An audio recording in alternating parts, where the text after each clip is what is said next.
diz que se você tem um espaço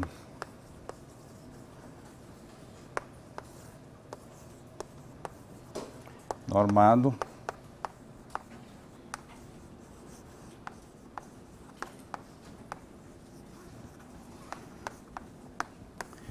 então a bola unitária fechada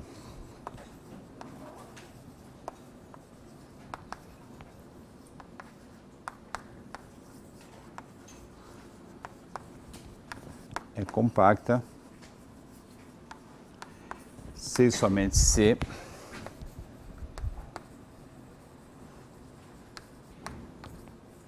a dimensão de E é finita. Uma parte a gente já sabe, se a dimensão é finita, os fechados limitados, os compactos são os fechados limitados. Portanto, eu vou focar no na outra parte, que é, vamos focar no somente C.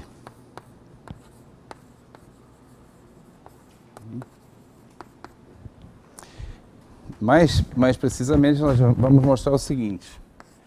Vamos mostrar que se a dimensão do E é infinita, então existe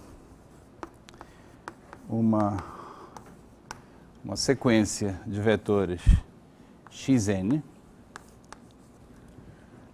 na bola unitária. A bola unitária é fechada, né? Na bola unitária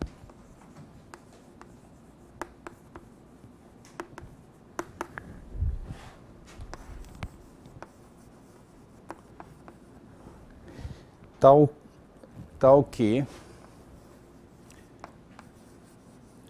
a distância do xm ao xn é maior que o meio,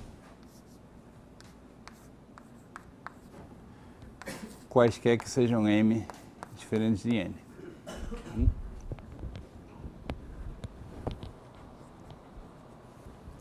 Essa propriedade aqui implica, evidentemente, que a sequência não é Cauchy.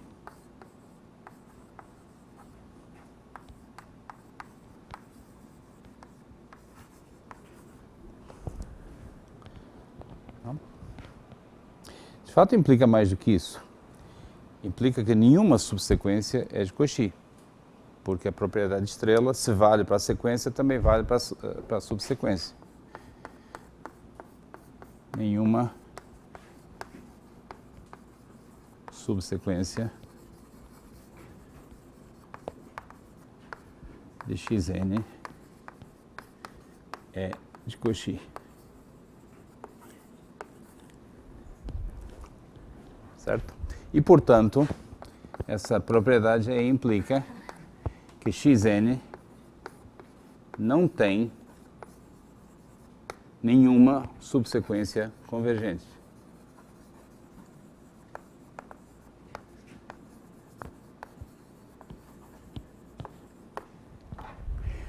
Mas xn está contido na bola unitária fechada.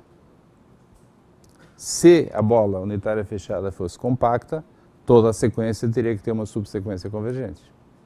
Quero demonstrar que isso não é o caso, portanto, segue que a bola unitária compacta, a bola unitária fechada não é compacta.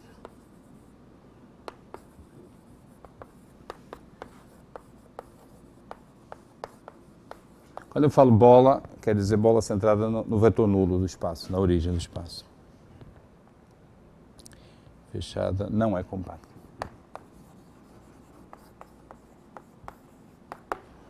Certo? A hipótese só supõe que é um espaço normado. Eu não estou usando em momento algum, não estou supondo em momento algum que o espaço é completo. Ok, então a estratégia é encontrar uma sequência formada por vetores, de fato serão vetores unitários, todos afastados uns dos outros de modo uniforme, nesse sentido aqui. E para isso nós vamos usar o seguinte lema, chamado lema de Ries, que diz que se é espaço normado,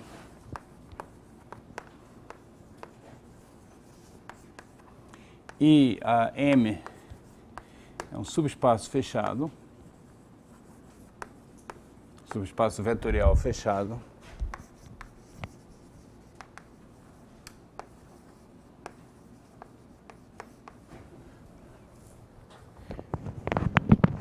então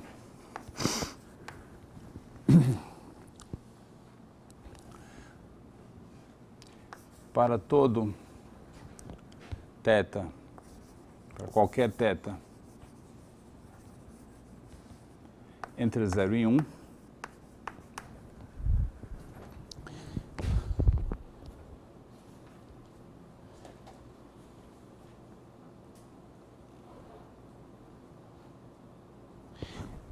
existe, vou fazer uma figura daqui a pouco, existe y vetor unitário,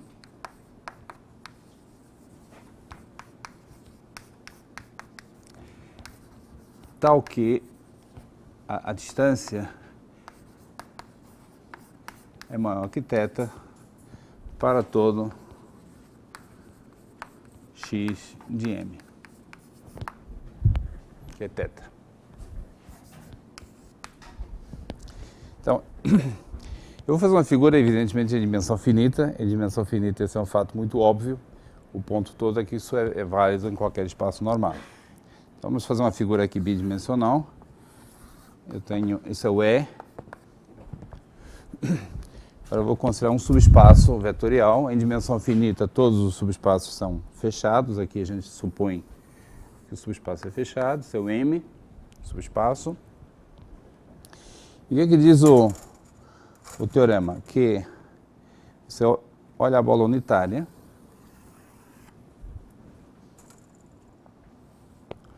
essa é a bola de raio 1, e dado qualquer θ menor que 1, você consegue encontrar um ponto, dado qualquer θ menor que 1, você consegue encontrar um ponto y na esfera unitária, um ponto y com norma 1, tal que a distância do y ao m, quer dizer, a norma de qualquer desses vetores de diferença, que está um x, tal que todas essas distâncias são maiores que θ. Certo? Então, vamos começar por demonstrar o lema e depois ver que ele implica o teorema, que ele implica essa construção, que ele conduz a essa construção aqui. Tá bom? Então, quer dizer que dado qualquer subespaço vetorial do E, existem vetores unitários que estão longe desse subespaço. Longe aqui significa distância maior que θ, onde o θ pode ser qualquer número menor que 1. Tá? Ok. Então a demonstração é a seguinte: você começa por considerar vamos fixar y0 que esteja fora de M, y0 qualquer, e vamos chamar D a distância do y0 ao M,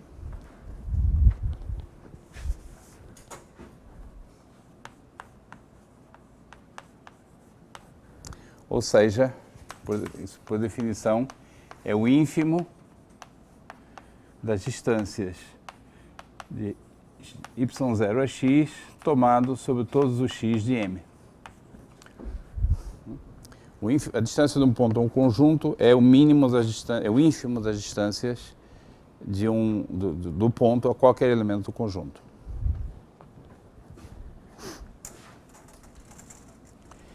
Observe que D é maior que zero. Por que D é maior que zero?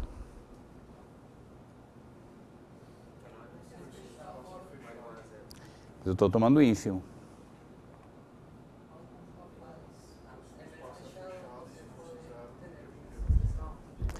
D é maior que zero porque o Y não está em M e M é fechado. Por exemplo, para ver se está todo mundo acompanhando, qual é a distância de π ao conjunto dos números racionais? Zero. Tá certo? Porque dado π, dado qualquer epsilon, eu consigo encontrar um racional que está menos que epsilon do π. Tá? Então, nesse caso, a distância é zero. Por que isso não contradiz o que eu estou dizendo aqui? Porque os racionais não são fechados. Então, o conjunto dos pontos que está à distância zero de um certo conjunto é o seu fecho. No caso aqui, como o M é fechado, é o próprio M e o Y0 não está em M. Ok. Então agora a gente vai...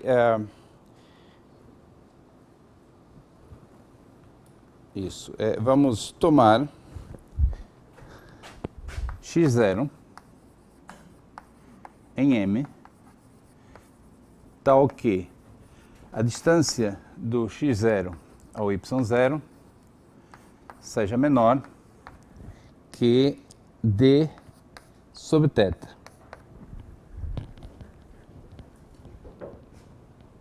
Por que eu posso fazer isso? O d é o ínfimo dessas distâncias. Tá?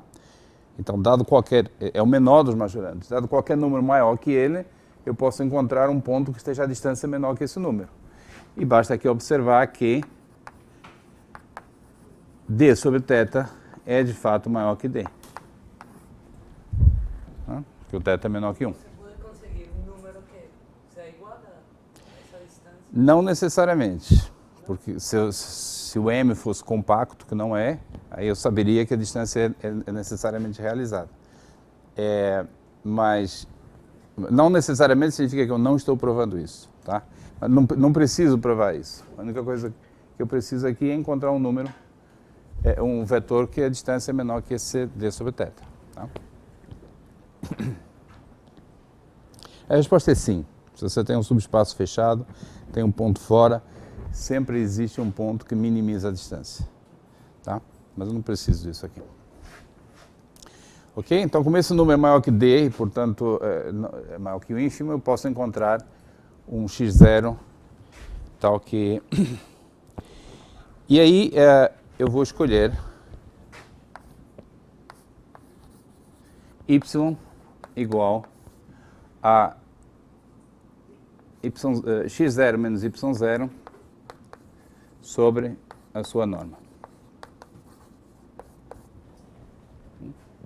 Vamos verificar que esse y satisfaz essas condições aqui. Primeiro, é claro que y tem norma 1.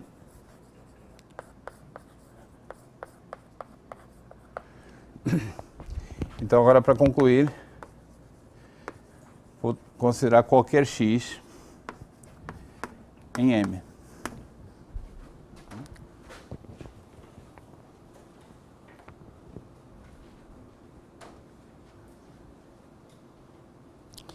E quero estimar a diferença.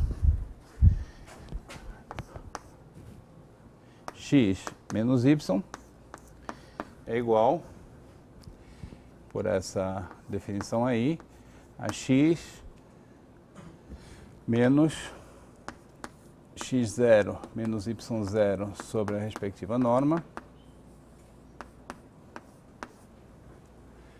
que eu posso escrever desse jeito, igual a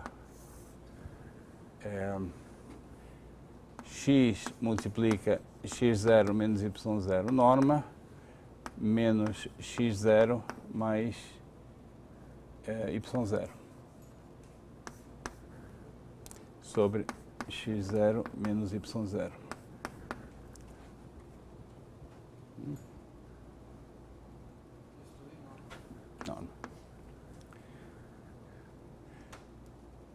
acordo? Vamos analisar o numerador e denominador dessa expressão. A primeira observação é que x multiplica x0 menos y0 menos x0. Deixa eu ver se é isso mesmo que eu tenho. Certo. A observação é que esse vetor aqui, esse vetor, x multiplica x0 menos y0 menos x0, está em M. Porque esse vetor aqui foi escolhido em M e esse é um vetor qualquer de M. E M é um espaço vetorial, né? Logo, a diferença y0, essa expressão aqui no numerador, y0 menos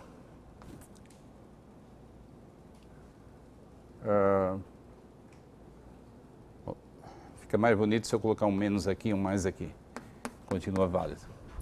Essa diferença aqui, y0 menos x0 menos x0 menos y0, que é a expressão que está no numerador, é a distância do y0 a um elemento de M.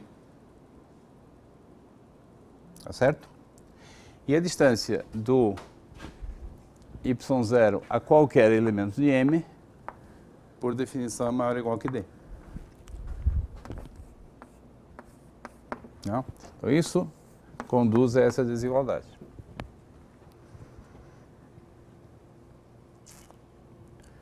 Tá bom?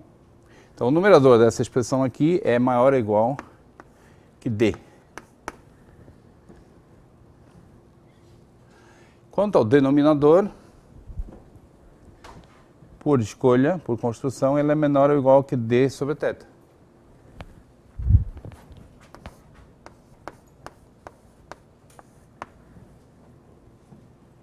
Tá bom?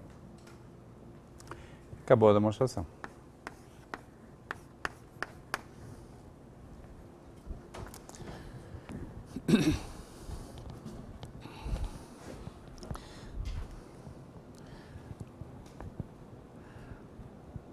O que você deve fazer depois de ter visto uma prova como essa? Deve pegar papel e lápis e fazer figuras para entender a intuição geométrica por trás dessa demonstração. Eu, de propósito, não fiz figuras, eu, de propósito, não motivei onde que eu fui buscar a ideia, os autores do livro, onde que eles foram buscar a ideia de escolher o y desse jeito. Se você não entender por que de onde é que veio a intuição para escolher esse y, você não entendeu a demonstração. Tá bom? Então, exercício, geometrize a demonstração.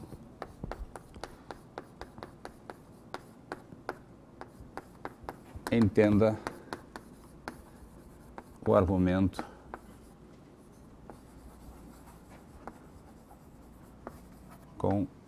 geometricamente.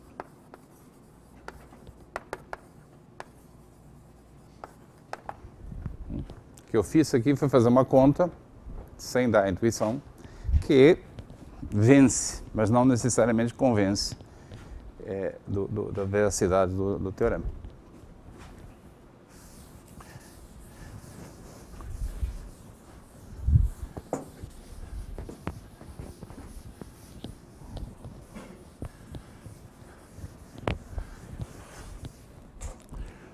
Ok?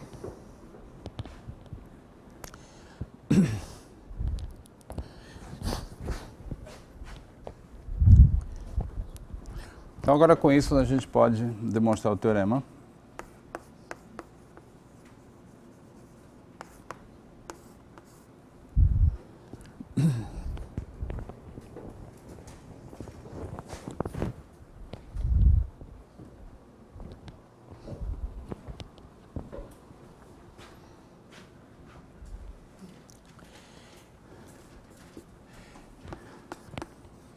Lembra que eu quero construir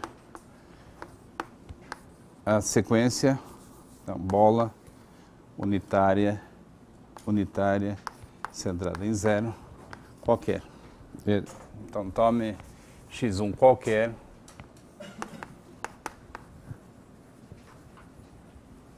com norma igual a 1. Certo? O que eu vou fazer? Eu vou construir a sequência gradualmente, passo a passo, de cada vez acrescentando um elemento na sequência, com a garantia de que a distância dele a todos os elementos anteriores é maior que o meio. Então, primeiro é escolhido ao acaso, arbitrário. Digamos que seja esse vetor aqui, x1. Agora eu vou considerar o espaço gerado, o subespaço gerado por x1. Então, seja M o subespaço gerado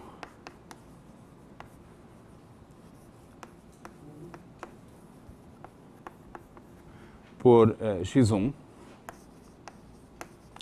ou seja, K vezes x1, o conjunto dos múltiplos de x1. Bom? É um subespaço fechado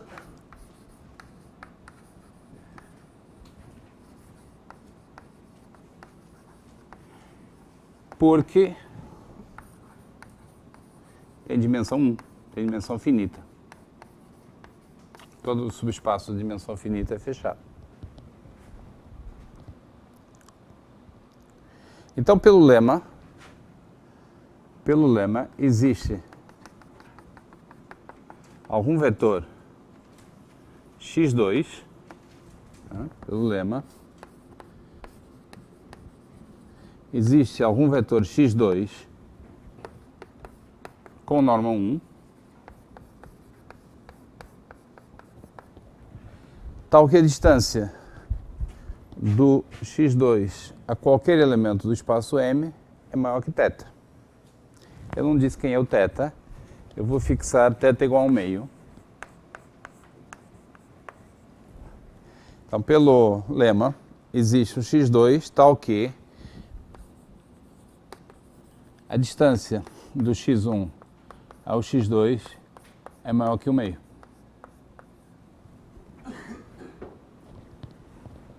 Certo?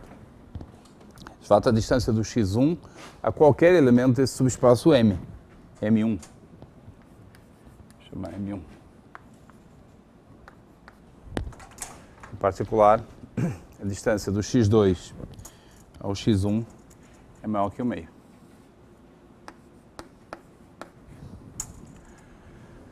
Bom, e acho que a partir daqui está claro como é que a prova prossegue. Em seguida, você toma M2, espaço gerado, subespaço gerado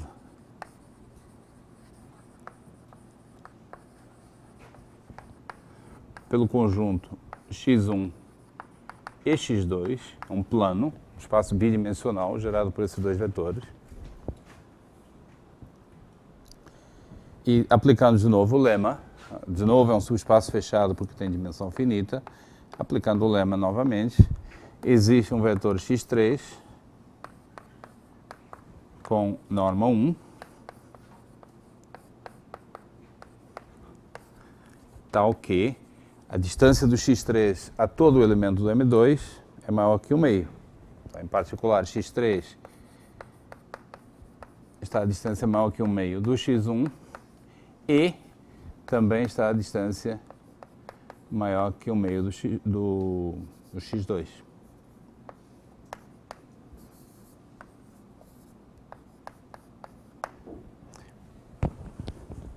Certo? E agora, a partir daqui, a prova é evidente como é que continua, qual é o passo indutivo. Se você já construiu x1, x2, xn, você forma o espaço Mn, subespaço gerado por eles, encontra um xn mais 1 com norma 1, que está a distância maior que o meio de todos esses vetores.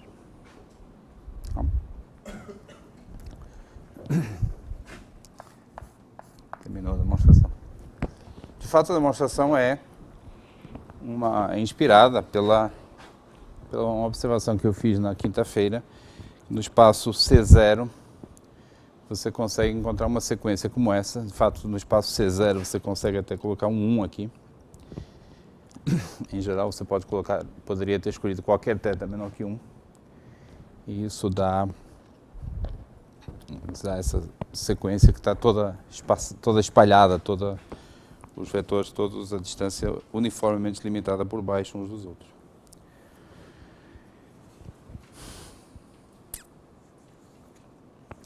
Alguma pergunta? Vou dar para outro assunto.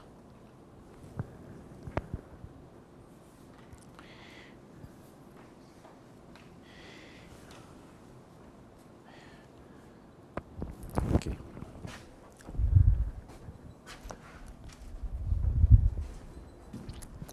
Vamos, em seguida, introduzir uma propriedade adicional para um espaço normado. Em geral, nós dizemos que um espaço normado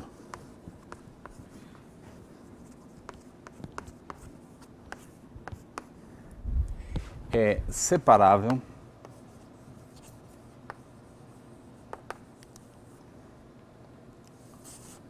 se ele admite algum subconjunto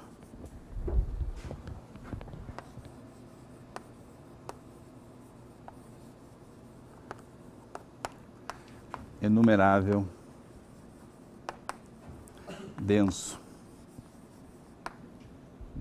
E de fato, eu só estou interessado em espaços normados aqui, mas é uma noção de topologia. Você pode definir o que é um espaço topológico separável. A definição é a mesma. Tem um subconjunto enumerável que é denso. O exemplo mais familiar que vocês conhecem de espaço normado separável. A reta, ou todos os RNs. A reta tem um subconjunto dos inumeráveis, que é denso, dos racionais, que é denso e é inumerável. Os RNs, qualquer RD, também tem subconjunto enumerável denso, a saber, o conjunto dos vetores com coordenadas racionais. Tá? Então, em particular, todo o espaço vetorial de dimensão finita é separável. Tá? Todo espaço normado de dimensão finita é separável, porque eles são equivalentes ao RD com a norma usual. Em dimensão infinita isso não é necessariamente verdade, e nós vamos analisar alguns exemplos aqui. Uma questão gramatical que costuma criar alguma dificuldade é o que separável tem que ver com essa propriedade de ter um subconjunto enumerável denso. Por que chama isso separável? A resposta é que ninguém sabe. Tá? Isso é uma palavra que virou comum, foi introduzida. Os próprios autores comentam aqui que eles correram atrás da informação e não conseguiram encontrar.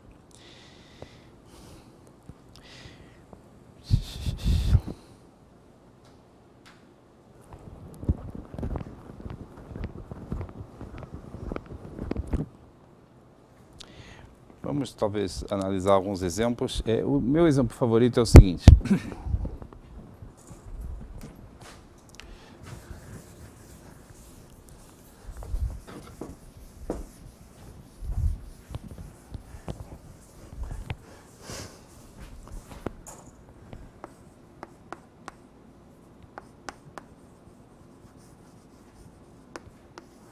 Vamos tomar para E o conjunto das aplicações contínuas de um certo intervalo compacto, por exemplo, 0,1, em R,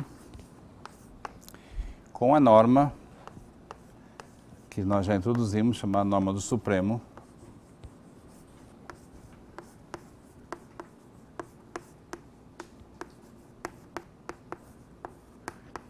que é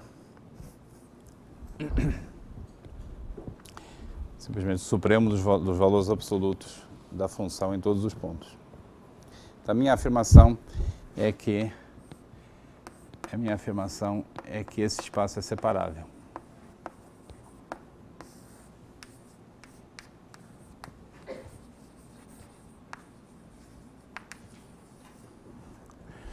E isso é um fato não trivial. Estamos em dimensão infinita. O que é que eu estou dizendo aqui? Que é possível encontrar uma família inumerável de funções contínuas, tal que qualquer função contínua está uniformemente próxima de uma dessas. É possível encontrar um conjunto inumerável de funções contínuas que aproxima qualquer função contínua. Isso é baseado no teorema de Weierstrass, que eu já mencionei aqui, teorema de aproximação de Weierstrass.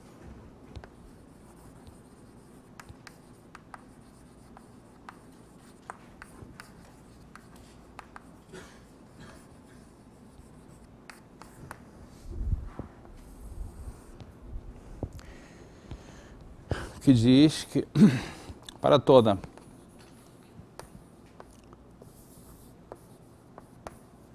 função φ de 0,1 em R contínua,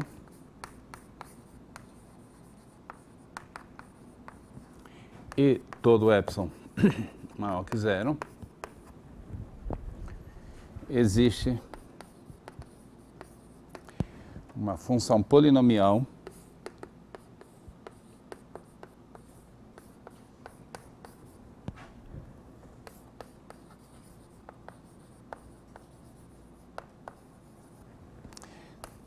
tal que a distância entre as duas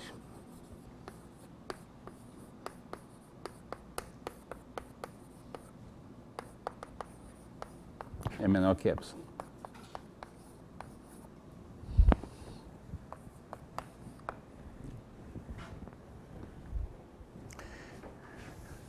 Em outras palavras, o teorema de Weierstrass afirma que o conjunto das funções polinomiais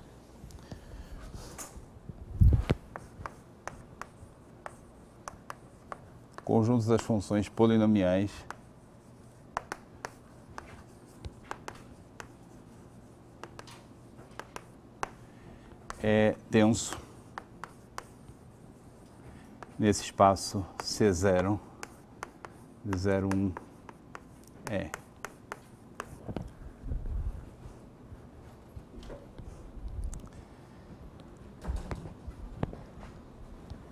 Certo?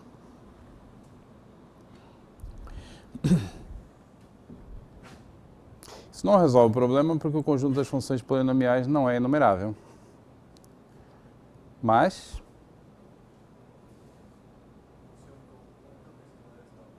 como é que é? Posee un conjunto que sí es enumerable y que también es dentro de eso. Das polinomiais. Qualquer subconjunto que seja denso dentro das polinomiais também será denso lá. Alguma sugestão? Polinômios com coeficientes racionais. Conjunto das funções polinomiais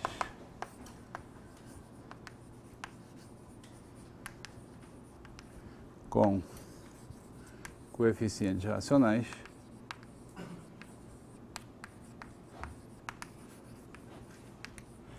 é denso no conjunto das funções polinomiais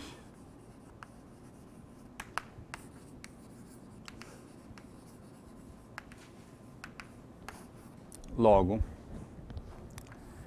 esse aqui é um subconjunto enumerável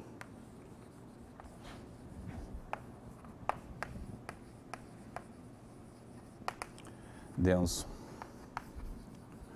de C0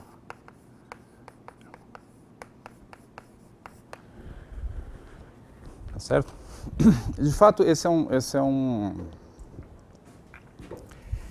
caso particular de um teorema ainda mais forte, que é o seguinte teorema, vou só enunciar aqui.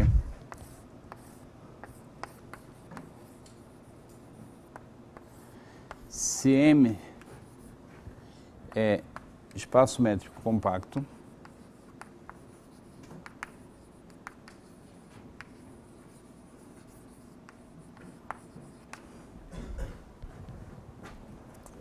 então o conjunto das aplicações contínuas de M eu coloquei R, mas pode ser em K, qualquer K, real ou complexo. Então esse espaço aqui é espaço de Banach separável.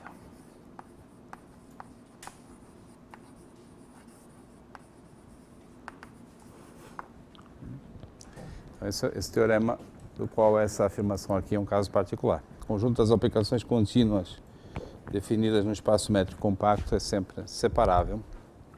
A demonstração não é complicada, mas não nos interessa aqui. Em todo caso, não é a mesma demonstração, uma vez que não faz muito sentido falar em polinômio nesse contexto.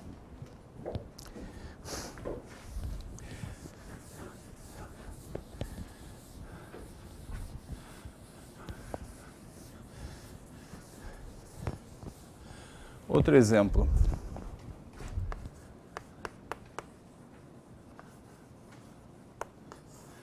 L1 é o conjunto das sequências xn em xn em K e soma do valor absoluto de xn finita. A norma de uma sequência xn é a norma 1, é essa soma.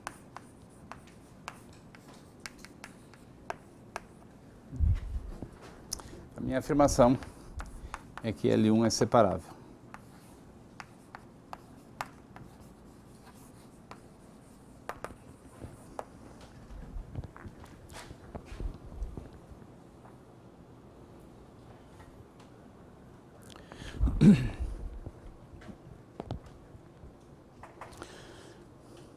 Está claro o que é o L1? Conjunto de todas as sequências reais ou complexas que decrescem para zero suficientemente rápido para que a respectiva série seja convergente.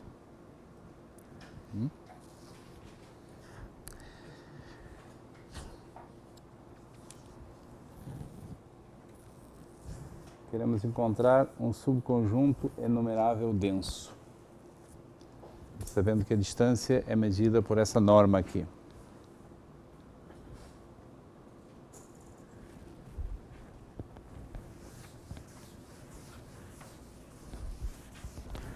Alguém quer oferecer um candidato?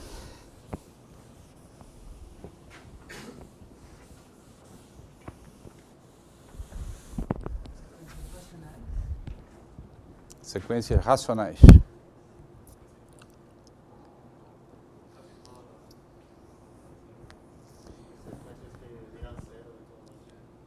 O conjunto das sequências racionais não é necessariamente enumerável. Não? Sim, porque você tem...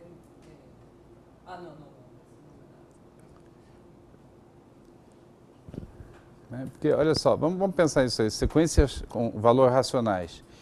Eu tenho um conjunto enumerável para escolher o x1, um conjunto enumerável para escolher o x2, posso escolher independente, né? Conjunto enumerável para escolher o x3, está dando enumerável, vezes enumerável, vezes enumerável, vezes enumerável, inumerável vezes. Isso não é enumerável. Claro que há uma restrição de que a série tem que convergir, mas eu suspeito que esse conjunto não é enumerável.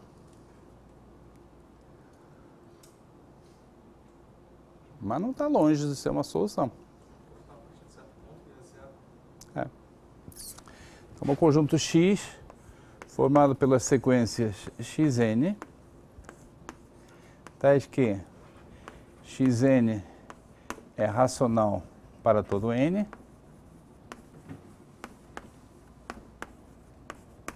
e existe K tal que xn é igual a zero para todo n maior ou igual que k. Eu vou escrever de outras formas, né? Então, vamos truncar as sequências, vamos considerar só sequências que a partir de certa ordem são nulas, tá? E dentro dessas, escolher aquelas que tenham coeficientes racionais. Tá? Escrevi isso de maneira meio comprida, mas, por exemplo, o que isso significa? Significa o conjunto de todas as sequências da forma x1, 0 com x1 racional, união, o conjunto de todas as sequências da forma x1, x2, 0 com x1, x2 racional, união, já todo mundo percebeu qual é a regra. Certo? Esse aqui é o K, é 1, K igual a 2, etc. Bom? É óbvio que esse conjunto é racional, é numerável? Bom, é óbvio que cada um desses aqui é inumerável. E uma união inumerável do conjunto dos inumeráveis é inumerável. Então, x é inumerável. X é união enumerável de conjuntos enumeráveis.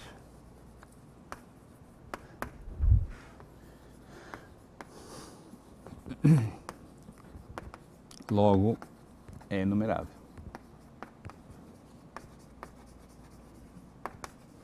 O produto de dois conjuntos enumeráveis também é enumerável. Agora, o produto infinito de conjuntos enumeráveis não é mais enumerável, por isso que é outra construção, por isso que é importante truncar. Bom, agora resta mostrar que essa sequência esse conjunto é denso.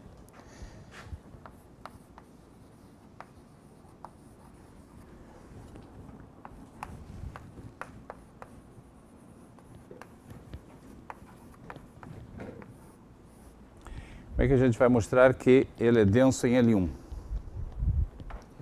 Só para mim.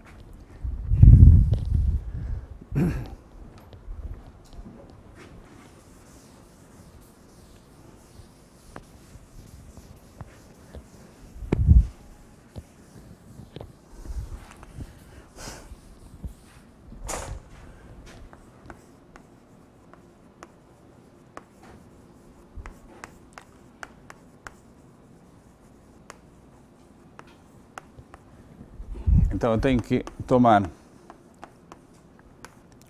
um elemento qualquer de L1,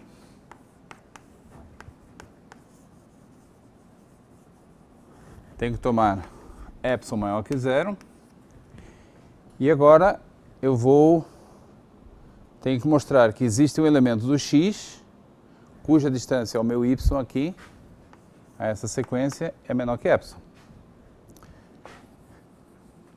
Bom, a palavra está com vocês. Qual é o elemento do x que eu vou tomar? Como é que eu construo esse?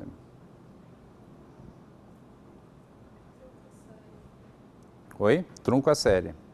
Mas trunco onde?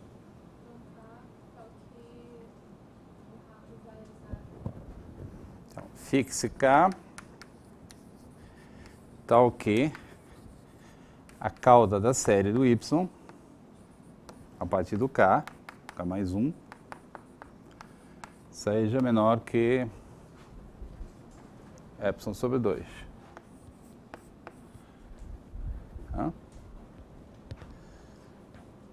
Lembra que, quando eu for calcular a diferença entre a norma da diferença entre y e x, como a sequência x aproximante vai estar truncada, vai aparecer essa expressão lá. Tá? Então, estamos preparando isso.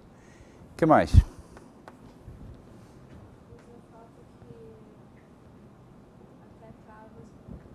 Os racionais são densos. Escolha x1 até xk próximos do y1 e yk. Próximos tais que xi menos yi sejam menores, talvez que epsilon sobre 2k ou algo assim. Racionais.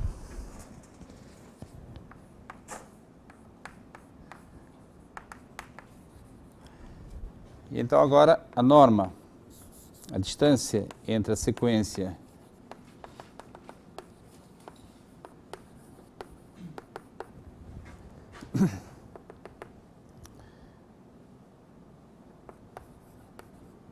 e a sequência, entre a sequência dada e a sequência truncada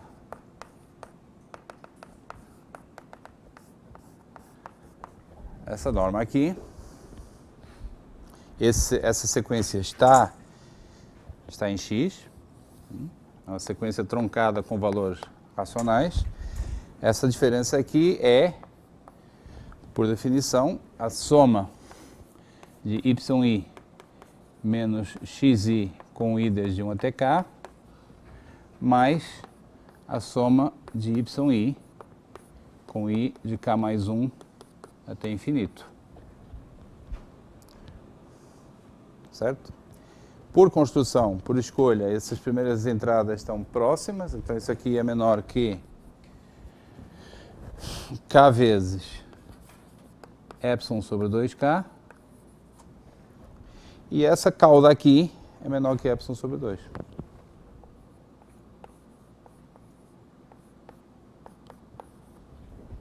Tá bom? Então, dada qualquer sequência do L1, eu encontrei uma sequência que está nesse candidato aí, nesse conjunto X, tal que a norma da diferença é menor que epsilon, para qualquer epsilon.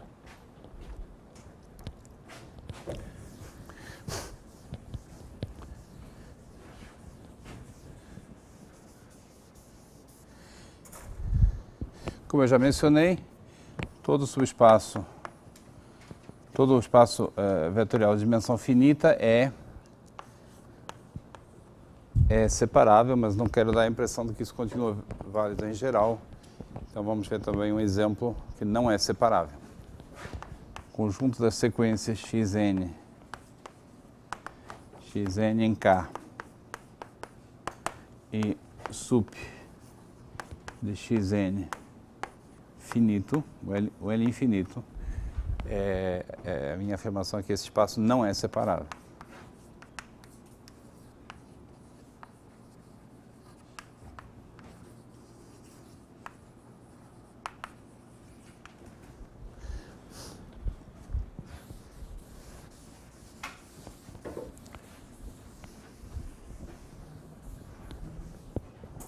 Em certo sentido, esse L infinito é um espaço, num certo sentido, não quero... observem que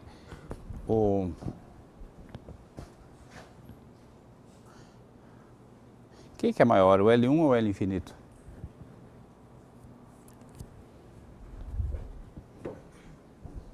L infinito é muito maior, né? Ou pelo menos é maior, porque L1 é o conjunto das sequências cuja série converge, né? L infinito é o conjunto das sequências limitadas, tá? Então L1, uma observação aqui ao lado, L1 é menor que L infinito e é estritamente menor. De fato, nós temos... Isso é o contrário do que eu falei na aula passada para os espaços de funções, LP, tá? L1 está contido em C0, que é o conjunto das sequências que convergem para zero, o qual está contido em L infinito. Agora, uma dúvida que a gente pode ter é se a diferença é muito grande. Se o L infinito é muito maior que o L1. E a comparação desse exemplo com o exemplo anterior mostra que, num certo sentido, sim, o L infinito é muito maior. O L1 consegue ser suficientemente pequeno para ser o fecho de um subconjunto enumerável. O L infinito não. Tá? Nesse sentido, o L infinito é um espaço muito maior, mais amplo. Como é que você prova que L infinito não é separável? Bom, você tem que pegar qualquer subconjunto enumerável e mostrar que ele não é denso. Ou seja, X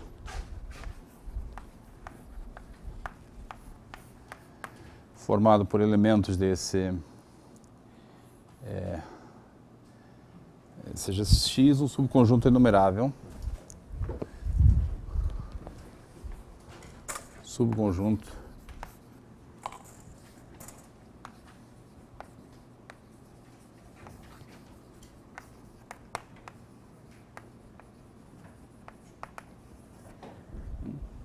então eu posso escrever o X como uma sequência, conjunto numeral, eu posso enumerá-lo, sequência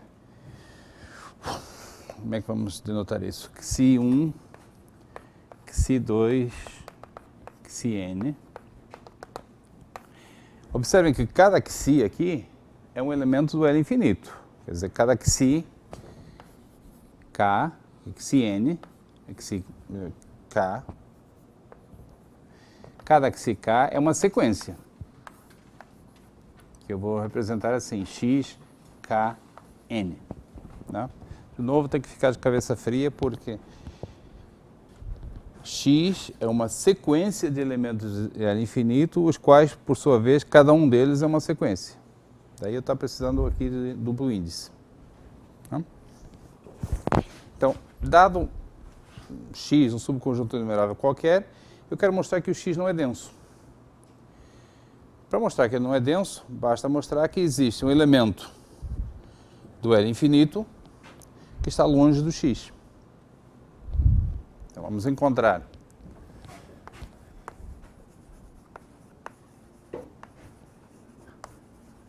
um elemento eta do L infinito longe do X, longe na norma, né? Então, tal que a distância do eta ao Xi K é maior que alguma coisa. Eu vou colocar 1, mas eu suspeito que eu não vou conseguir fazer com 1 para todo K.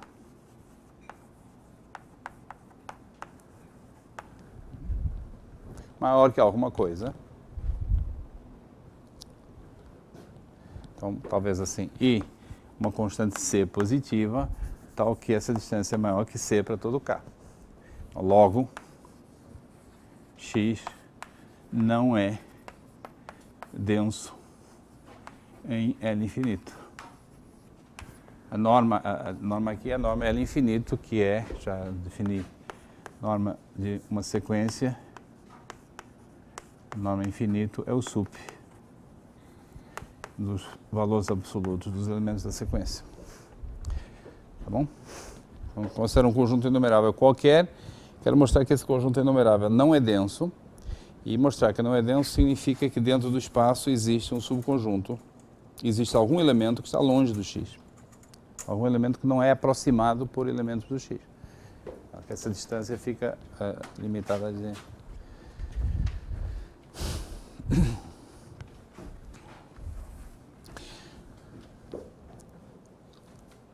Então, o que eu tenho? Tenho Xi1, que é x11, x12, x13, x1n, etc. Xi2, x21, x22, x23, x2n, etc.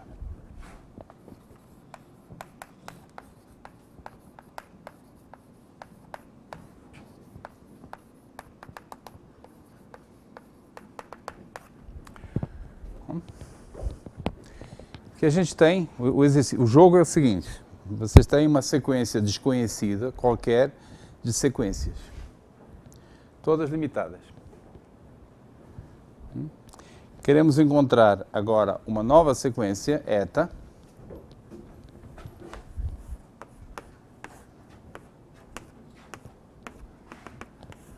que está longe de todas essas.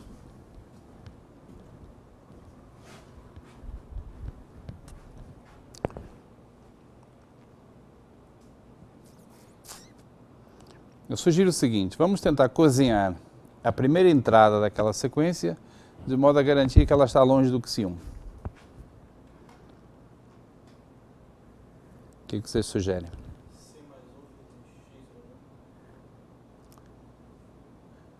C mais 1 vezes x11. Mas e se o x11 for 0?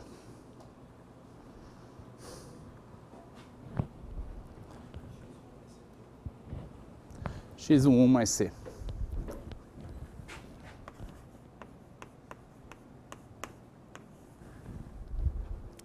O que ele conseguiu com isso? Só com isso, sem dizer nada sobre o resto da sequência. Conseguiu garantir que a distância do eta ao Xi1 é c, ou maior. Porque a distância é o sup dos valores absolutos das diferenças das coordenadas. Você nem precisa conhecer o resto das coordenadas. Só com essa, ele já garantiu que vai ficar longe desse aqui. Porque o sup, a diferença da primeira coordenada aqui igual à primeira coordenada ali é C, o sup será maior ou igual que C. E até o momento C é qualquer, né?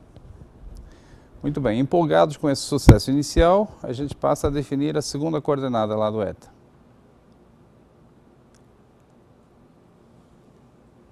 Agora, de modo a garantir que esteja longe do Xi2. O que você sugere? X22 mais C.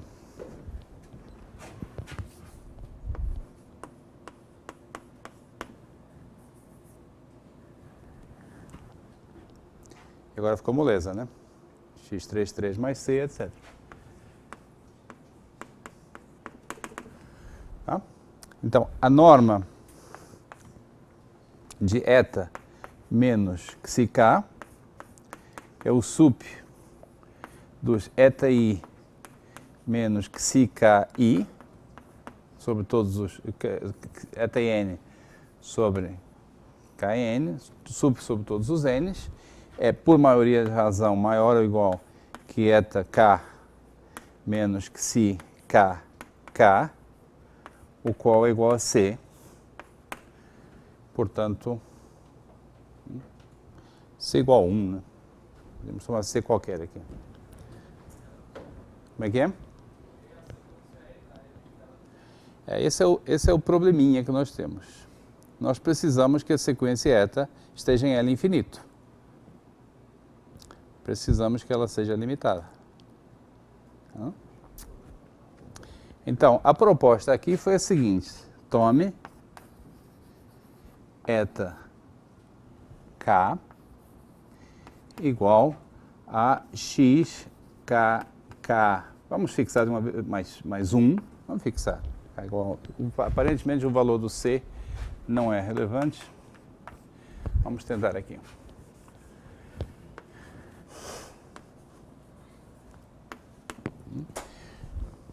Tome xkk mais 1. Essa foi a proposta e funciona, exceto que nós não sabemos se a sequência é obtida dessa forma é limitada ou não. Não é necessariamente limitada.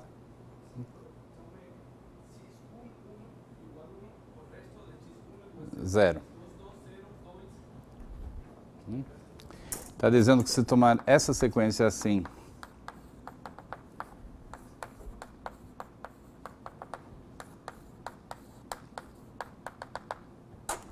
essa construção tipo diagonal vai gerar uma sequência que não é limitada. E aí? O que a gente faz? Então, o risco é que esses termos diagonais cresçam muito. Talvez a gente possa ter uma receita dupla. Se o termo diagonal não for muito grande, fazemos aquilo que ele propôs. E se for muito grande, fazemos outra coisa. Estou tentando salvar essa estratégia. Se não der para salvar, mudamos de estratégia. Supõe, por exemplo, aqui. Como é que você escolheria o terceiro termo lá, de modo a ficar longe, ficar distante disso aqui?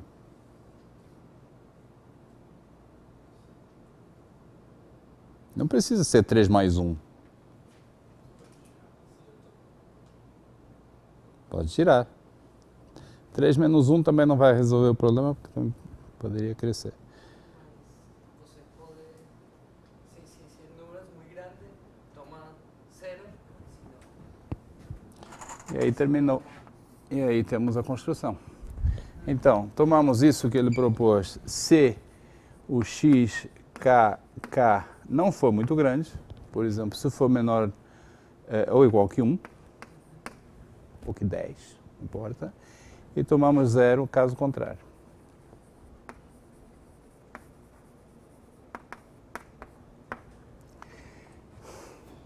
Tá?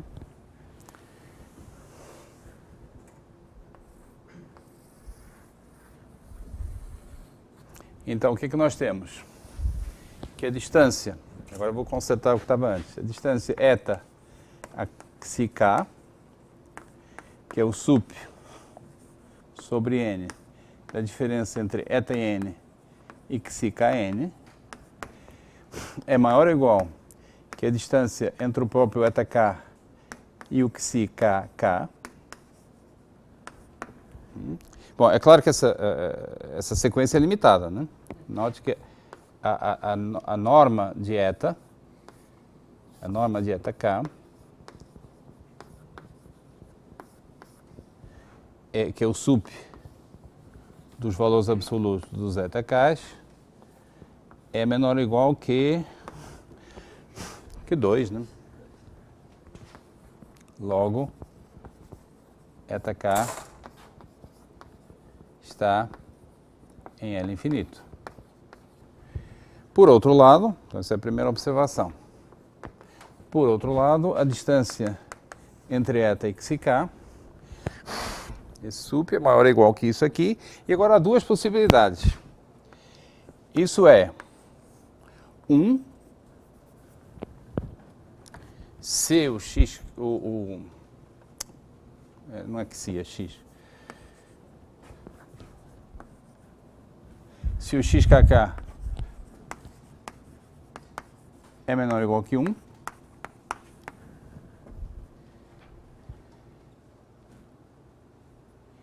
e é xkk se o xkk for maior que 1. Duas possibilidades correspondentes às duas alternativas aqui. Em qualquer caso, é maior ou igual que 1. Aqui é 1 e aqui é maior. Tá certo? A estratégia que foi proposta é saudável, mas só precisava de um ajuste.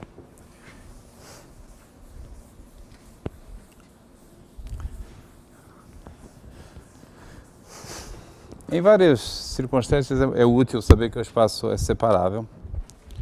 Tem vários resultados, sobretudo em teoria de espaços de Hilbert, que são vários para espaços separáveis. Essa é uma propriedade reconfortante.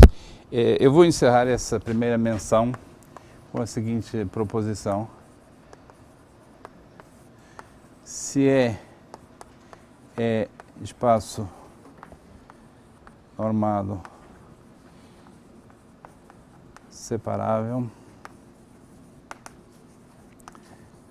então todo subespaço de E é separável.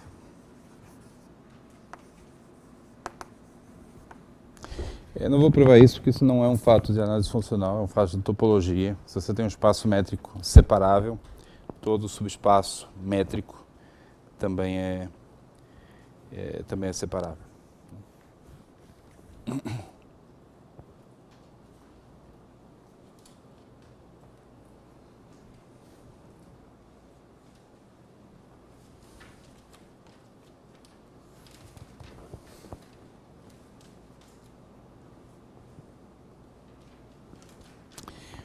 Bom, de fato, talvez valha a pena acrescentar mais uma informação.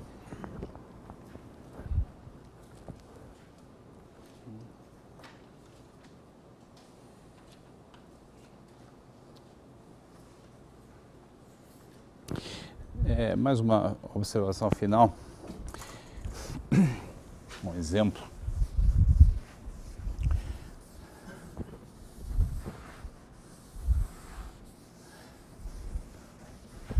Vamos considerar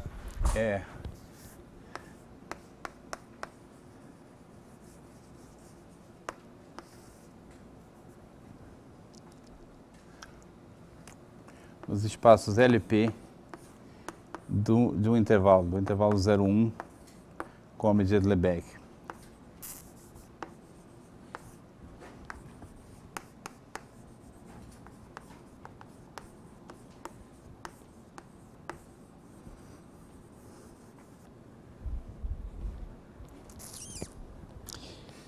A minha afirmação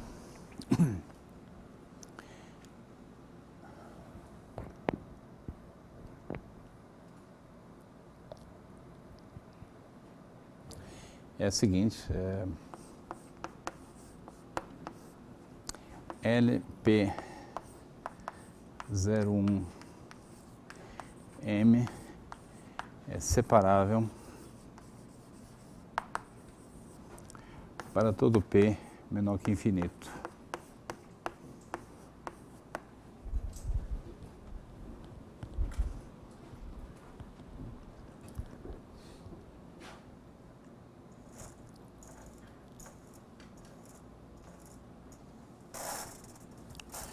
Isso é falso para P igual a infinito, tá? Mas para P menor que infinito, esses espaços são sempre separáveis. E eu vou explicar dar algumas ideias de por que isso é verdade. Em primeiro lugar, nós temos o seguinte teorema.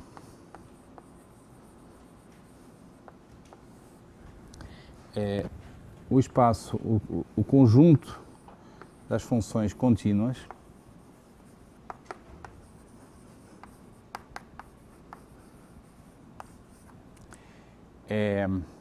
é denso. Funções contínuas de 0,1 em R é denso em LP.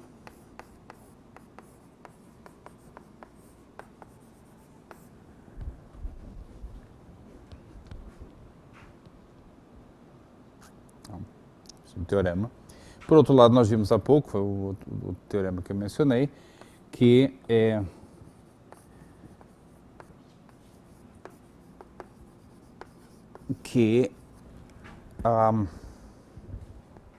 o espaço das funções contínuas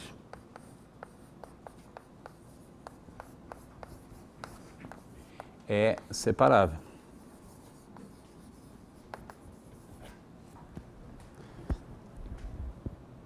Tá certo?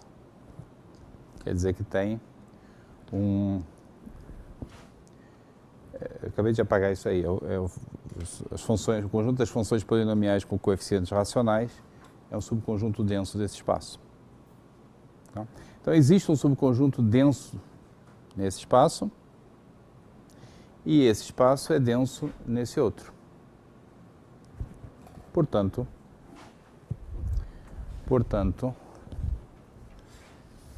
segue ou não que LP é separável.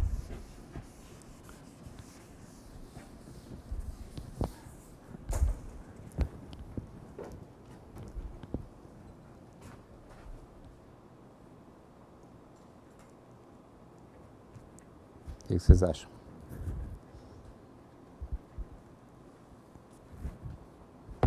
Deixa eu detalhar um pouco mais. X, então existe X enumerável denso em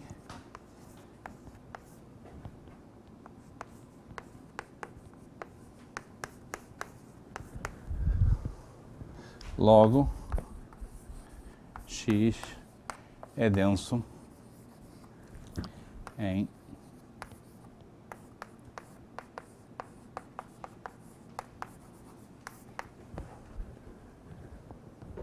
porque X é denso no C0, C0 é denso no LP, logo X é denso no LP. Tá certo? Se vocês não resistirem, eu vou em frente.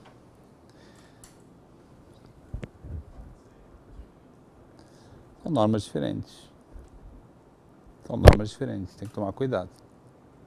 O que significa que X é enumerável, que é denso? Significa que para todo o φ do C0 existe um psi do nosso X, tal que o sup φ de X menos psi de X é menor que epsilon. Para todo e para todo epsilon. Certo? É isso que significa essa afirmação aqui.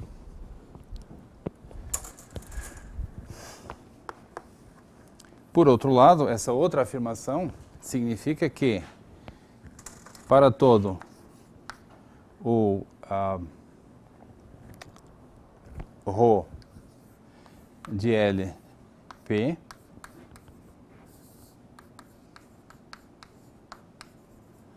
existe um φ de L de C0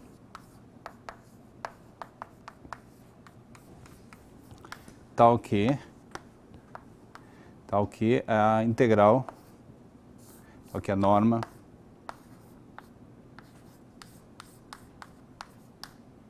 menor que epsilon. E o que eu quero concluir daqui? Quero concluir, se vocês me deixarem, que para todo o ρ de LP existe um psi do meu x tal que a norma de psi menos ρ é menor que 2 epsilon.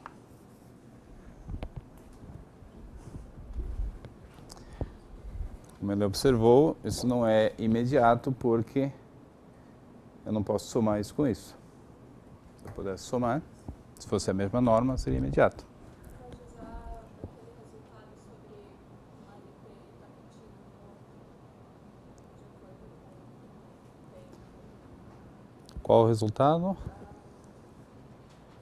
La norma en LP siempre está como la medida finita, la norma en LP está menor que la norma en LP. Isso é mais rápido. Essa afirmação aqui, a primeira, está dizendo que as duas funções estão uniformemente próximas. O sup é menor que epsilon. Se elas estão uniformemente próximas, a integral delas também está próxima. Tá? Isso aqui implica que a norma LP de φ menos psi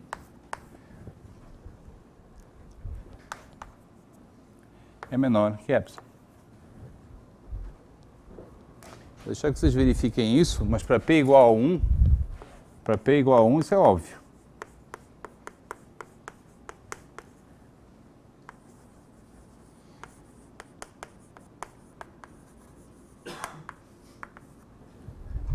Tá? Para P igual a 1 é imediato. Você tem duas funções que estão a distância menor que epsilon em todo ponto.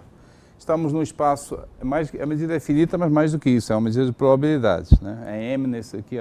Vocês têm duas funções que estão a distância menor que epsilon em todo ponto. E vocês integram no intervalo 0,1, a diferença das integrais é menor que epsilon. Tá? E então agora podemos somar. Agora sim podemos somar. Tá? Então, o meu argumento inicial estava incompleto, porque eu estava usando a palavra densidade em dois sentidos diferentes. Tá? Aqui é relativamente a norma do LP e aqui é a norma do C0, mas o argumento estava essencialmente correto, porque a norma C0 é uma norma mais forte que a norma LP. Se a norma C0 é pequena, a norma LP também é pequena.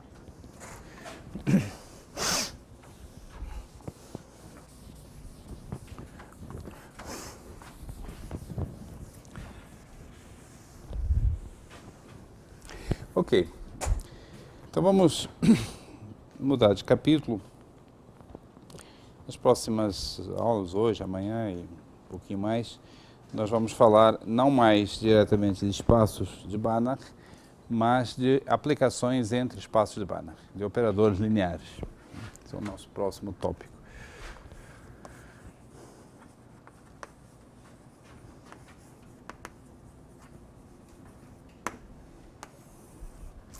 Então, vamos considerar aplicações E e F, espaços normados,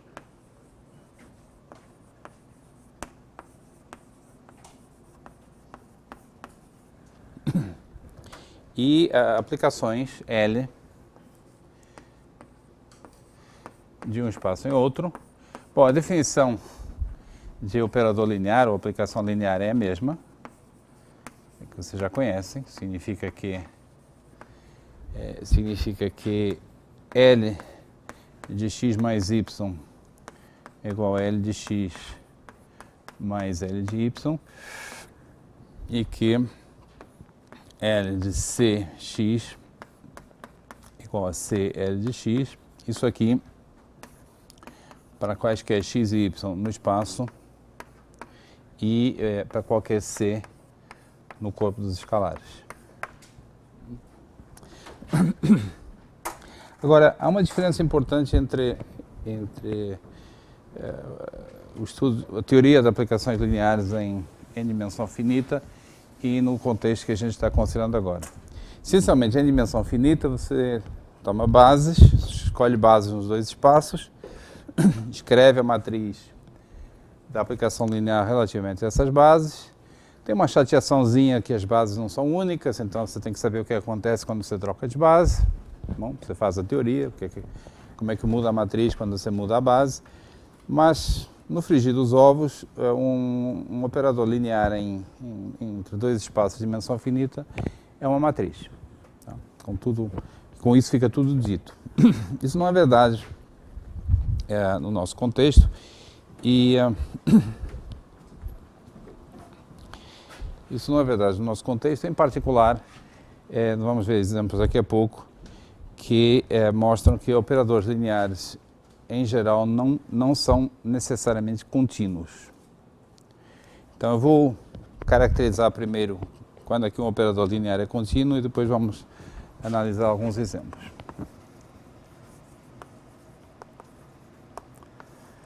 Um operador linear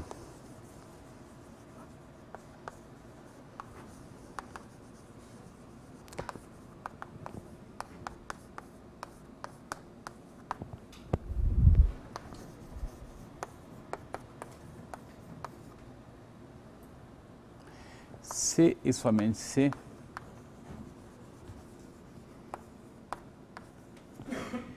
existe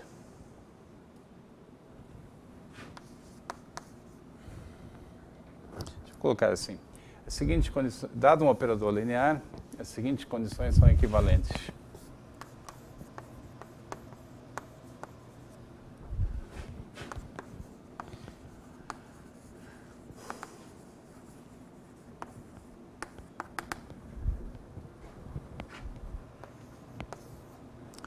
L é contínuo.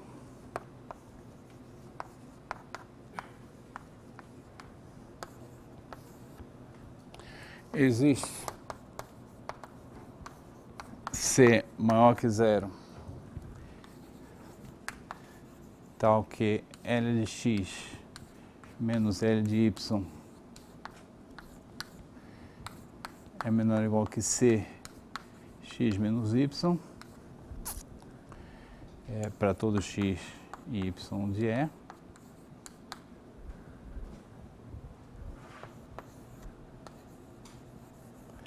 Ou supremo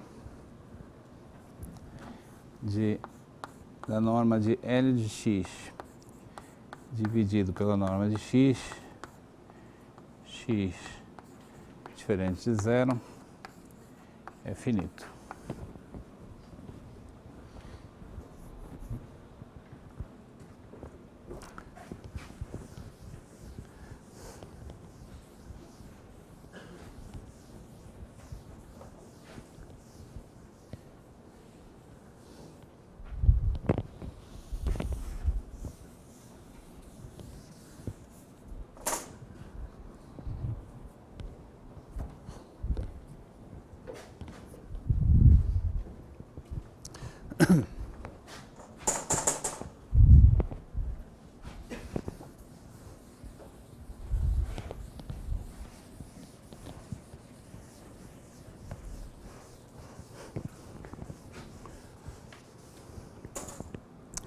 Bom, vamos ver o que a gente pode dizer sobre isso aqui. Vocês conseguem identificar alguma implicação aqui que seja trivial para a gente tirar da frente? B implicar é trivial. B significa que a função é lipschitziana. A, que ela é contínua. Isso aqui é trivial. Em termos de continuidade, uma vez que você tem essa propriedade aqui, significa, ela garante que dado o epsilon, você pode escolher o delta como sendo epsilon sobre C. Então, trivial no sentido que já todo mundo sabe que toda aplicação lipschitziana é contínua. O que mais? Tenho a impressão que B implica C também é trivial, ou pelo menos fácil. Porque você veja, Lx sobre x é a mesma coisa que L de x menos L de zero sobre x menos zero.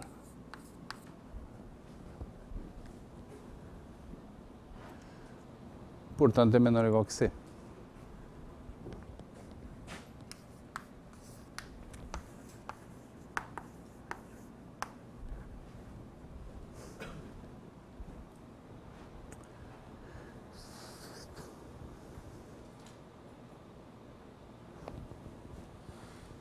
Mais alguma que seja fácil? Qual? C implica B. Eu concordo que essa é fácil também. Então a gente vai fazer o seguinte, vamos dar um nome a esse supremo aqui, por hipótese é um número real, é finito. Vamos chamar esse supremo C.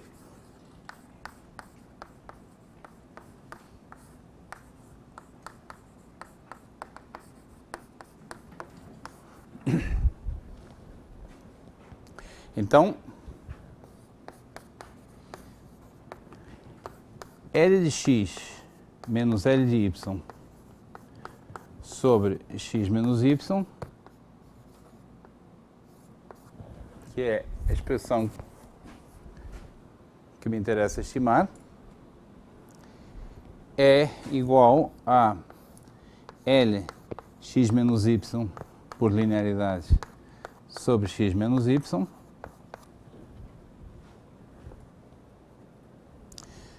a qual é uma expressão desse tipo aqui, portanto é claro que é menor ou igual que C.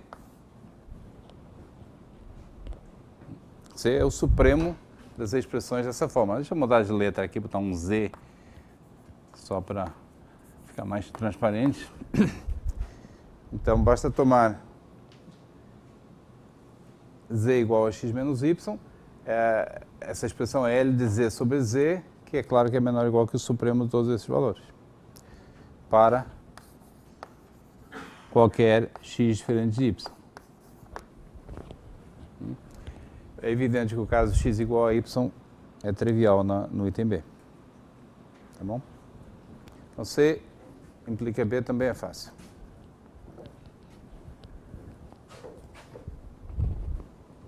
A gente precisa mostrar que A implica alguma dessas duas aí. Por exemplo, que A implica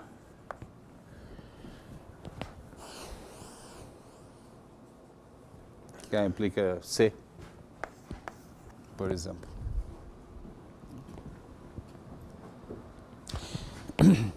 Então, por hipótese, L é contínua.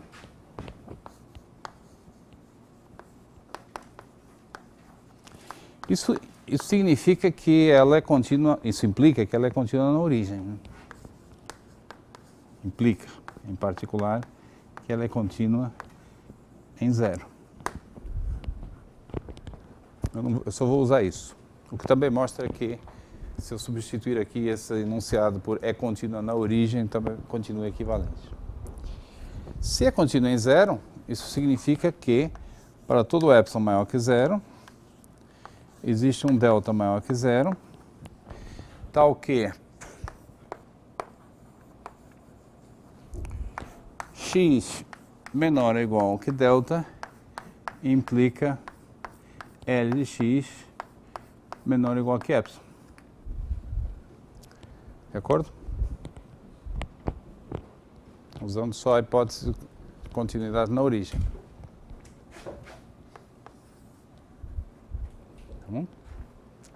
Agora, dado qualquer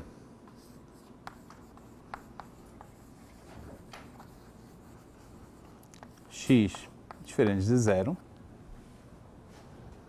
agora eu quero chegar aqui, quero chegar no C, quero mostrar que esse quociente aqui é limitado. Dado qualquer x, vou mudar de letra aqui para não haver confusão, aqui eu vou botar y, só para não confundirmos. Dado qualquer x, eu quero dizer alguma coisa inteligente sobre a norma do L de x. Dividida pela norma do x. A coisa inteligente que eu quero dizer é que essa expressão é limitada. Tá? Bom, infelizmente eu não posso usar isso, porque eu estou usando um y qualquer, eu não sei se o y tem norma menor ou igual que delta ou não. Mas tem uma coisa que eu posso fazer, porque afinal L é linear. Eu posso multiplicar x por uma constante. Eu posso fazer o seguinte, L no lugar de x eu vou colocar delta vezes x.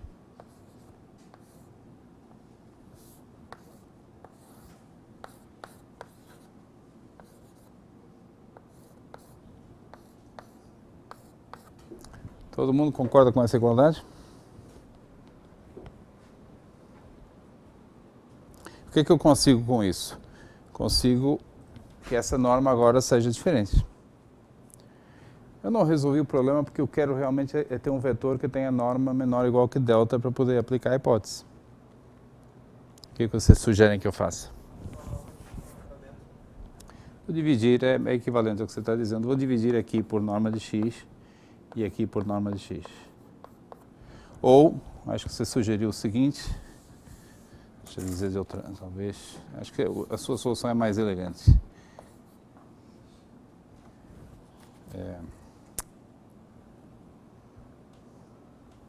Vamos devagar.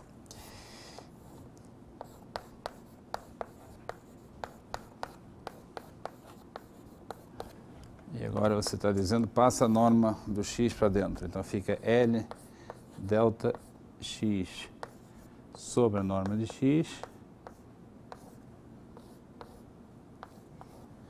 E aqui ficou delta, né? O delta que estava embaixo. E a norma do x passou para cá. Todo mundo de acordo? O que eu consegui com isso? Que agora, esse vetor que está aqui, hein? Esse y, é um vetor com norma menor ou igual que delta. De fato, igual a delta.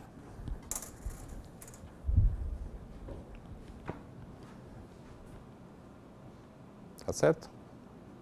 Se tem norma igual se o y tem norma igual a delta, então o L de y tem norma menor que epsilon. Portanto, isso aqui é menor ou igual que epsilon sobre delta. Para todo x diferente de zero.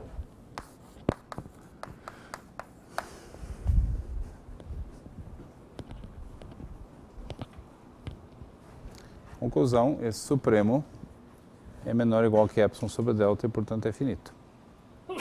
Não?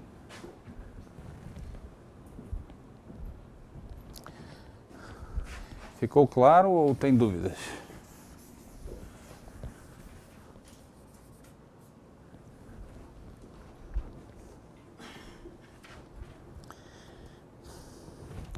Vamos.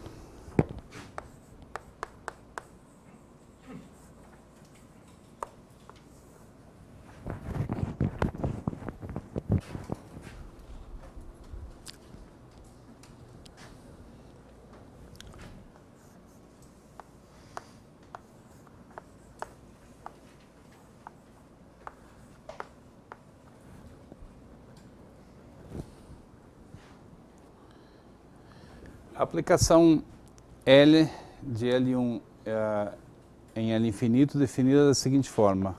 A cada sequência xn, nós associamos a própria sequência xn. Nós vimos há pouco que que é o L1 está contido em L infinito. A aplicação linear que eu estou considerando é a inclusão. Em outras palavras, é a identidade restrita ao L1.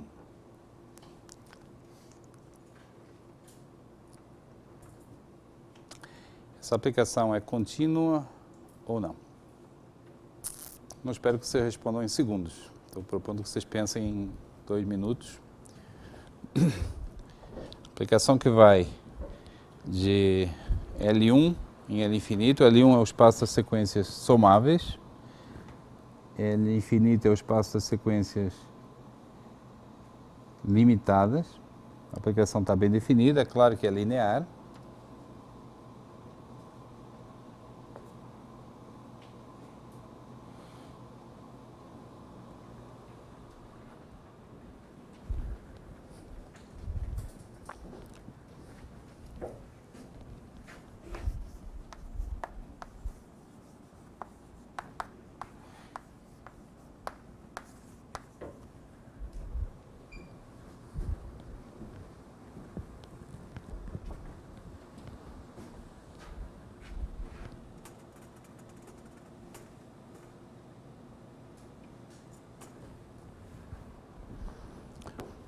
Alguém quer oferecer uma resposta?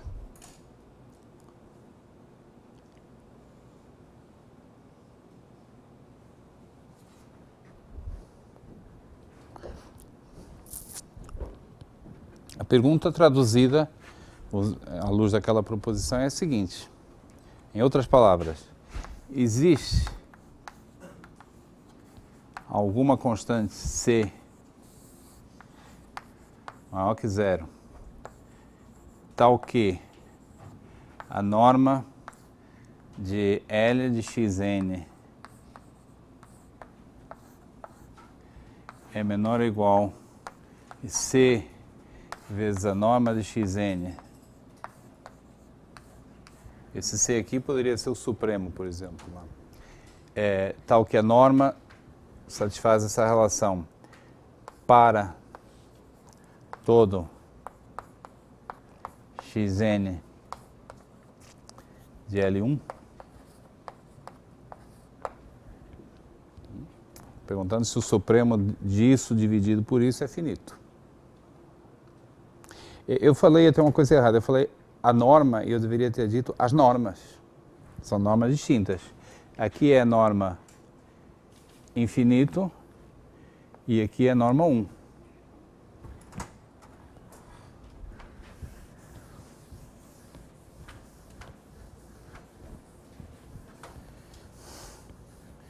Em outras palavras, talvez valha a pena traduzir de novo. Existe C maior que zero, tal que, vamos lá, a norma L infinito significa o sup do xn, né? Essa é a norma L infinito ali, menor ou igual que C vezes a norma L1 é a soma.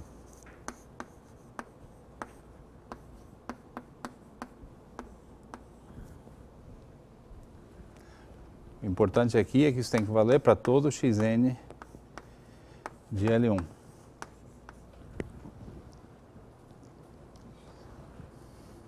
E aí, qual é a resposta?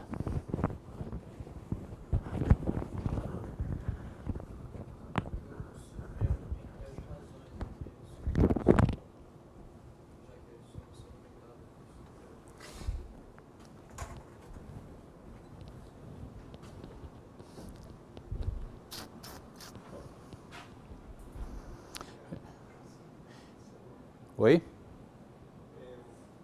O supremo do xn vai ser menor que a suma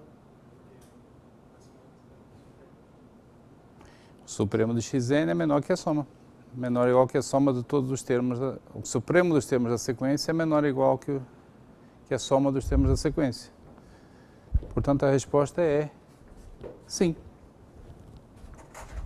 Sim. Tome C igual a 1.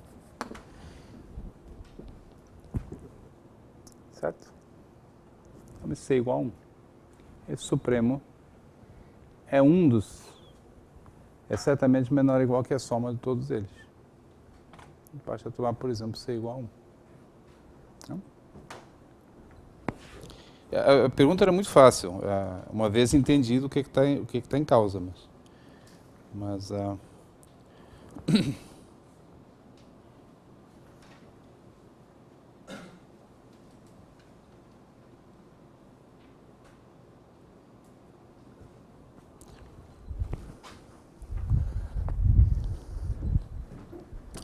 considerar um outro exemplo aqui.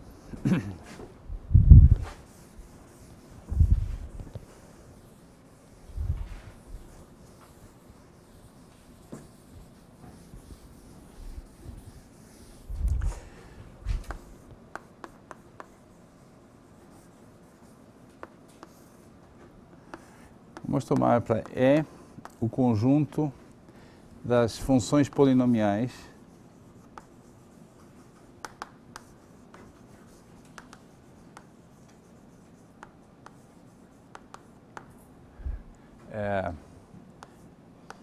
f de 0,1 em R.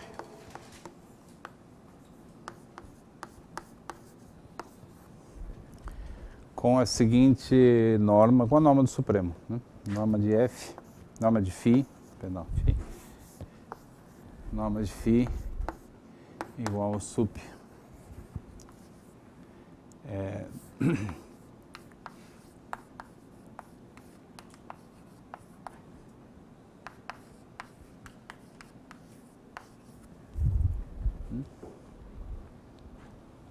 E agora vamos considerar a seguinte aplicação linear, que é muito conhecida nossa.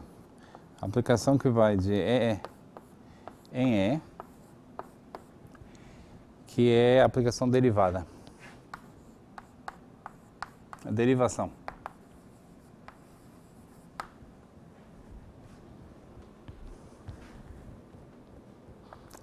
Derivação significa que L de uma função polinomial A0 mais A1x mais A2x² mais AN(xn) é A1 mais 2A2x mais N AN xAN menos 1. Essa é a aplicação derivação.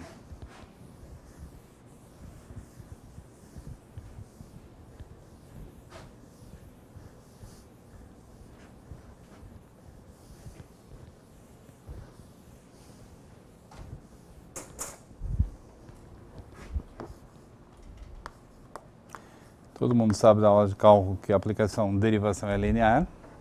A derivada soma é a soma das derivadas. Derivada de uma constante vezes a função é a constante vezes a derivada da função. Portanto, L é linear. A pergunta é se L é contínua.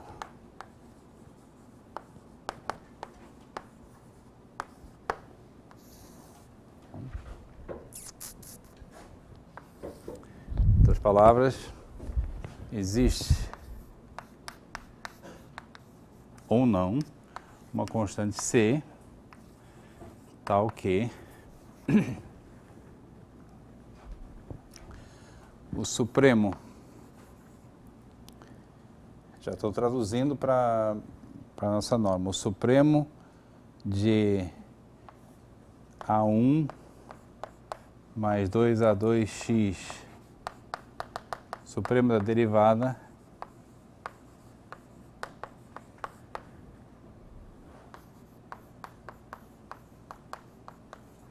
é menor ou igual que uma constante vezes o supremo da própria função.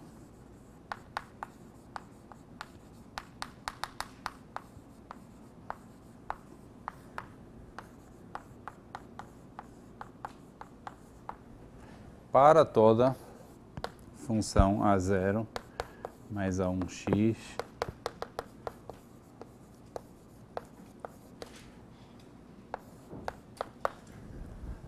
essa é a pergunta.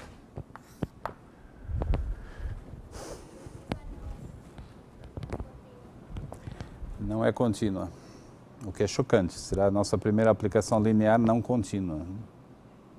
Por que não é contínua? Puedo tomar f de t igual a t a la n. Você está propondo tomar a sequência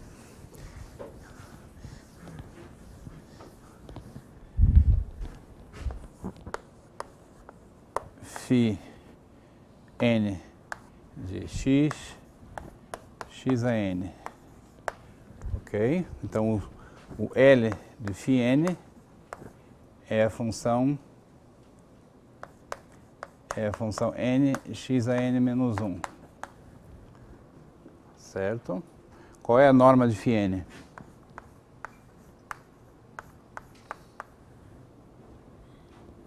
Sup dessa função no intervalo 0, 1. 1. E a norma de L de φ n?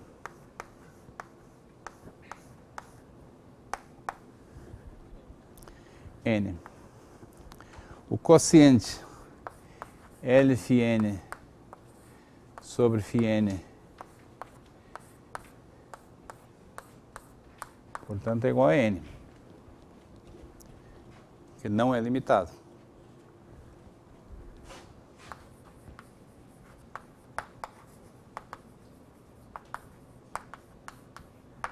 Logo, L não é contínuo.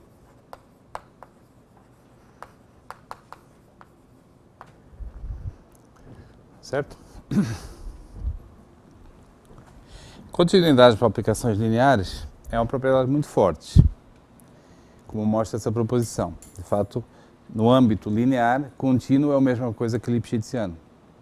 Tá? Propriedade muito forte. Em dimensão finita, essa propriedade muito forte é automaticamente satisfeita porque a situação é meio trivial. A gente pode escrever explicitamente a aplicação linear mediante uma matriz. Mas esse e muitos outros exemplos mostram que, em geral, os operadores lineares em dimensão infinita não têm por que ser contínuos. Não têm por que ser contínuos. Nós chamamos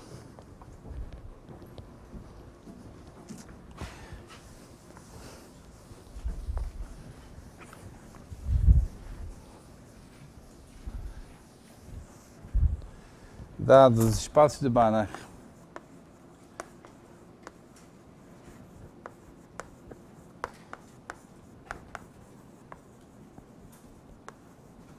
E e F e uma aplicação linear de E em F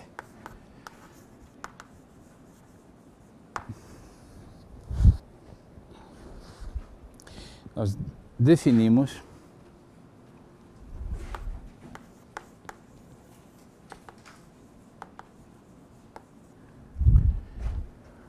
norma de L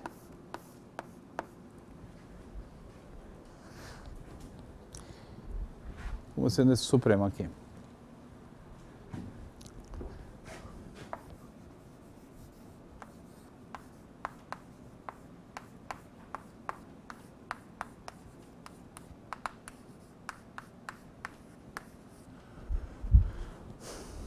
E a razão para usarmos essa notação, essa terminologia, é que essa função aí, quando a gente pensa nela como uma função do operador, é uma norma. Vou explicar isso por meio do seguinte exercício.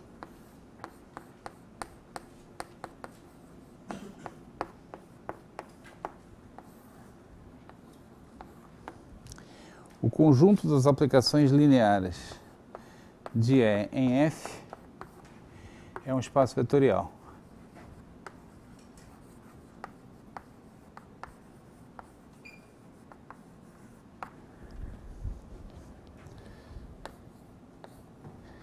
Essa expressão aqui, definida acima,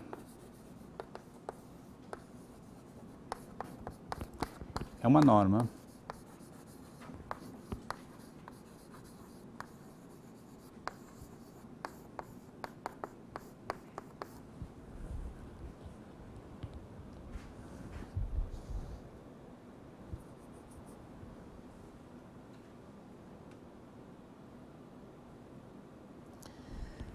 essa norma é completa.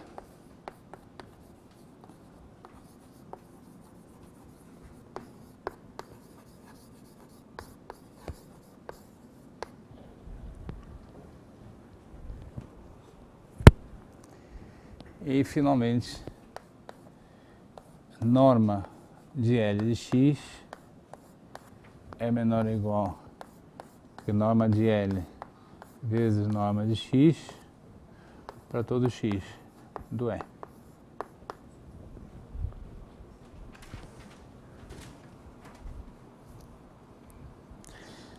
O item D é trivial, exceto por uma coisa, exceto por causa da notação. No item D eu escrevi 3 vezes a expressão de norma. São 3 normas diferentes, todas com a mesma notação. Essa norma aqui, evidentemente, é a norma no espaço E. Essa que está na imagem é a norma no espaço F.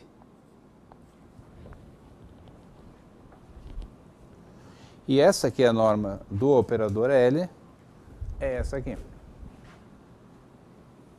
Ou seja, é a norma no espaço L de F. Tá? Tirando isso, o item D é imediato.